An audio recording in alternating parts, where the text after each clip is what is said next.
Doctor గారు, sex కోరిక లేని వాళ్ళకి పోర్నోగ్రఫీ చూస్తే కోరిక పుట్టుకొస్తుందా? కొంతవరకు ఉపయోగపడుతుందండి. పోర్నోగ్రఫీ ఎవరైతే సెక్స్ పరంగా కొద్దిగా స్పందన లేకుండా ఉంటారో, డల్గా ఉంటారో, వాళ్ళకి ఒక రకంగా వాళ్ళకి ప్రేరణదాయకం అవుతుంది. మామూలు వాళ్ళకి కూడా ప్రేరణే. వాళ్ళకి డల్గా ఉన్న వాళ్ళకి అది చూస్తే ఒక ప్రేరణ కలిగి అస్తమయం చేయాలనో ఇంకోటి చేయాలనో వాళ్ళ ఫీలింగ్స్ వస్తాయి. కానీ అదే అలవాటుగా చేసుకోకూడదు. ఆ చివరికి ఏమవుతుందంటే చివరికి పోర్నోగ్రఫీ మెయిన్గా మిగిలిపోతుంది, అసలు దానికి జీరో అయిపోతారు. అలా కాకుండా కొంతవరకు కొంత వచ్చే వరకు చూసి ఇంకా తర్వాత అంత ఎక్కువ చూడకుండా ఉండాలి. అదే పోర్నోగ్రఫీకి అలవాటు పడ్డ వాళ్ళు కొంతమంది ఎడిక్ట్ అయిపోయి ఉన్నారు.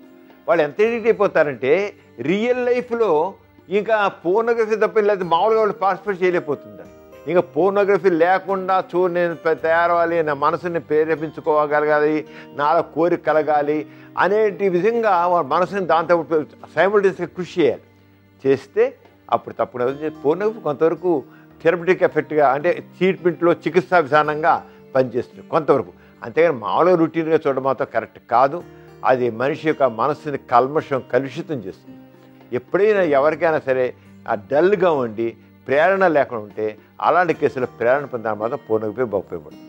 చూశారు కదండి ఇవాల్టి సుఖజీవనం కార్యక్రమం. మీకు కూడా లైంగిక సమస్యలు కానీ సంతానలేమి సమస్యలు ఏమైనా ఉంటే మీ సమస్యలను వాట్సాప్ ద్వారా పంపొచ్చు. 8008532087 అనే నెంబర్కి వాట్సాప్ చేయండి.